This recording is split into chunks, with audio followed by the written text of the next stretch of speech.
Pour ma part, donc j'interviens dans le cadre de Préventica, surtout sur le pilier sécurité-sûreté, principalement sécurité publique, puisque comme on le voit, l'évolution de la structure de Préventica, qui était centrée à l'origine sur les questions de sécurité et santé au travail, a élargi aussi aux autres aspects qui sont notamment les aspects de la sécurité publique.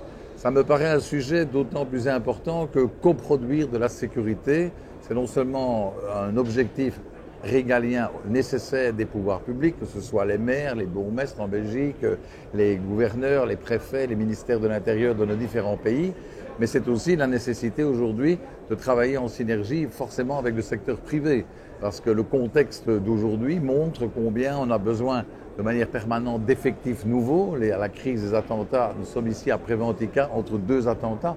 Un attentat qui a eu lieu lundi à Paris, un attentat qui a eu lieu mercredi à Bruxelles. Donc on voit bien ce contexte. Et donc je crois que c'est important, cette dimension.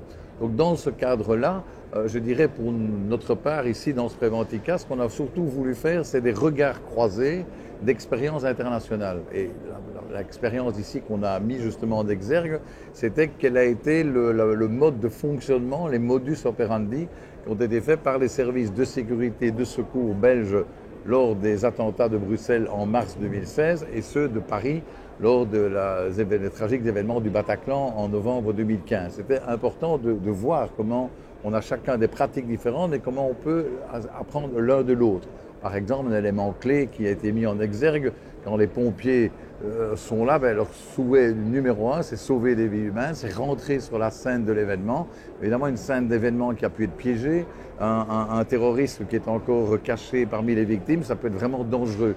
Donc la logique habituelle des services de police, c'est de faire une zone d'exclusion dans laquelle on ne pénètre pas. Mais on sait que si on a des blessés, des blessures létales et des blessures par balle de guerre par exemple, c'est certain qu'au bout de 3/4 d'heure, ces grosses blessures conduisent à la mort. Donc il y a toujours ce débat de se dire comment mieux fonctionner. Là, ici, c'était une expérience puisque la brigade des sapeurs-pompiers de Paris a montré ce nouveau projet qu'on appelle groupe d'extraction, qui sont des pompiers spécialement équipés, formés, qui peuvent très vite se mettre dans le sillage des policiers, même si la zone n'est pas tout à fait sécurisée. C'était une expérience intéressante.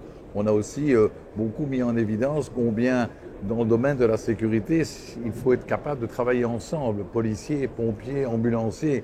Combien il serait absurde d'évacuer des dizaines de personnes d'un lieu si les hôpitaux en arrière-fond ne sont pas prêts à recevoir ces blessés. Ce sont vraiment des objets qui ont été vraiment assez, de manière intéressante, mis en évidence. L'autre dimension, je dirais, sur ces échanges internationaux, c'est la francophonie, puisque, comme vous le savez, on a maintenant créé un club Préventica francophonie que j'ai l'honneur de présider, qui associe des Marocains, des Sénégalais, des Québécois, des Belges, des Luxembourgeois, des Suisses, des Ivoiriens. Donc on est vraiment là, on n'a pas tous les pays de la francophonie, mais tous ceux qui progressivement s'engagent.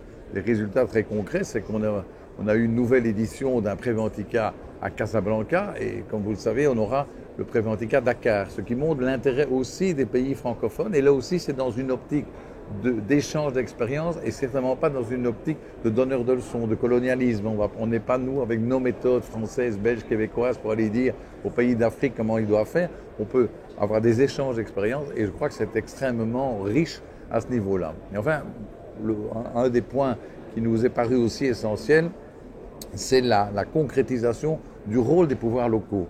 Très souvent, on oublie de cela, mais le maire, le bourgmestre en Belgique, le chef coutumier, parfois en Afrique, selon les villages dans lesquels il est, s'il y a de l'insécurité, quel que soit le niveau de compétence, on voit qu'ils n'ont pas tous les mêmes compétences dans chacun des pays, c'est quand même vers là que le citoyen va s'adresser pour marquer son mécontentement parce qu'il ne se sent pas sécurisé, parce qu'il y a des trafics de drogue en bas de son immeuble, parce que les pompiers ne sont pas arrivés à temps, parce qu'il y a des restaurants qui ne sont pas conformes au niveau hygiène et sécurité.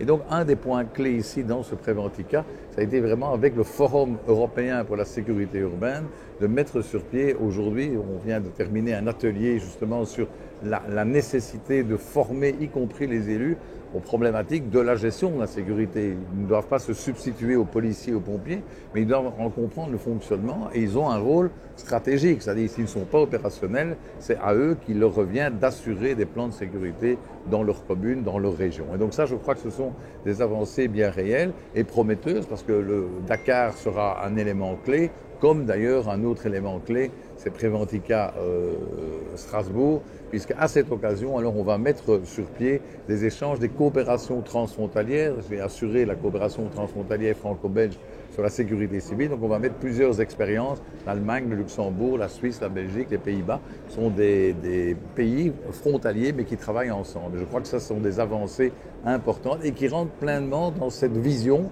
de ne pas se limiter à ce sujet éminemment important qui est la sécurité et santé au travail, la sécurité publique et la dimension internationale.